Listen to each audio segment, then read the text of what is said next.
मिंगपो के कुल्हे तो सामान्य आकार से 3 गुना ज्यादा बड़े थे। मैं खुद पर काबू न रख सका और अनजाने में मेरा हाथ उन पर लग गया। यमराज ने मुझे नर्क में एक भूत अधिकारी के तौर पर नियुक्त कर दिया और शर्त यह रखी कि मैं केवल एनफोर्सर बनने के बाद ही वापस लौट सकूंगा। मैंने जी तोड़ मेहनत की, ढेरों उपलब्धियां हासिल की और आखिरकार मैं एनफोर्सर बन ही गया।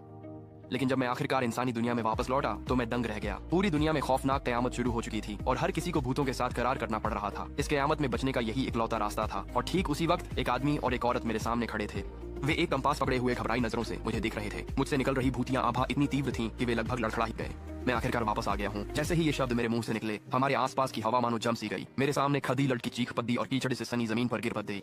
लोहे के उस पुराने कंपास से एक तीखी और चुभने वाली आवाज गूंजी और मेरी यिन ऊर्जा के प्रभाव से उसकी सुई पल भर में धूल बनकर बिखर गई। मेरे साथी का चेहरा पहले पीला और फिर गुस्से में बैंगनी पड़ गया। वह दांत पीसते हुए उसे जमीन से उठाने की कोशिश करने लगा, लेकिन मेरी काली धुंध की लहर ने उसे झटके के साथ दूर फेंक दिया। वह उठने के लिए संघर्ष करने लगा। उसकी आंखों में गहरी निराशा और हार का भाव था। फिर अपनी छाती पीटते और मुंह से खून थूकते हुए